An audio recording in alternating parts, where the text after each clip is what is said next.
సాహసోపేత సర్వేకి నడుం బిగించారు. అనుకున్నట్లే పూర్తి చేశారు. కానీ గణాంకాలు వచ్చాక ఎన్నో అనుమానాలు, అభ్యంతరాలు. అన్నిటికీ సమాధానం చెప్పేందుకు మరింత స్పష్టంగా కొలగణన ముఖ చిత్రాన్ని ఆవిష్కరించేందుకు మళ్లీ సర్వే చేపట్టింది రాష్ట్ర ప్రభుత్వం. ఫిబ్రవరి 16న మొదలుపెట్టిన రీసర్వే శుక్రవారంతో ముగిసింది. రీసర్వేకి రియాక్షన్ ఎలా ఉంది?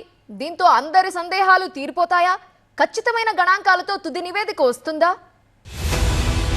స్వతంత్ర భారతదేశంలో బీసీ కులగణన ఎవరూ చేయలేదు. 160 కోట్ల రూపాయలు ఖర్చు పెట్టి మన ప్రభుత్వం బీసీ కులగణన పూర్తి చేసిందని చెప్పి నేను మనం చేస్తాను.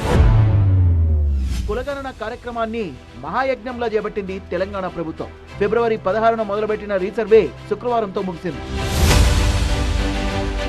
నవంబర్ 6 నుంచి డిసెంబర్ 25 వరకు తెలంగాణలో కులగణనని ప్రతిష్టాత్మకంగా చేపట్టింది రాష్ట్ర ప్రభుత్వం. 50 రోజుల్లో 1,12,15,134 కుటుంబాల సర్వే పూర్తి చేసింది. ఆయా వర్గాలకు చెందిన 3,54,77,554 మందిని కులగణన సర్వేలో గుర్తించింది. కులగణన సర్వేలో తమను గుర్తించలేదని వివిధ వర్గాల నుంచి ఫిర్యాదులు వెల్లువెత్తడంతో మరో దఫా సర్వే చేపట్టింది. రీసర్వే కూడా మొక్కుబడిగా సాగిందనే విమర్శలు విపక్షాల నుంచి వస్తున్నాయి.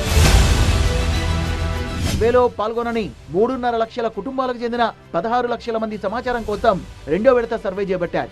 50 రోజుల పాటు జరిగిన సర్వే 96.9% తెలంగాణను కవర్ చేసిందని ప్రభుత్వం చెప్పింది. అని బీసీల లెక్కల దగ్గర వివాదం మొదలైంది. 2014లో బీఆర్ఎస్ అధికారంలోకి రాగానే ఒకే రోజు చేపట్టిన సమగ్ర కుటుంబ సర్వేలో 51% ఉన్న బీసీల సంఖ్య 2024లో 46% ఎలా తగ్గిందో చెప్పాలని విపక్షం అభ్యంతరాలు వ్యక్తం చేసింది. 10% ఉన్న ఓసీల జనాభా కులగణన సర్వేలో 15% పెరిగినప్పుడు బీసీల జనాభా మాత్రం 46% ఎలా తగ్గుతుందని బీసీ సంఘాల నేతలు ప్రశ్నించారు.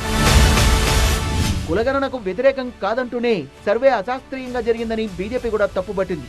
3.1% మంది కోసం రీసర్వే చేపట్టడం ప్రభుత్వ వైఫల్యమే అంది బీజేపీ. 4,30,00,000 తెలంగాణ జనాభాను ప్రభుత్వం 3,70,00,000 కుదించిందని ఆరోపిస్తోంది ఆ పార్టీ.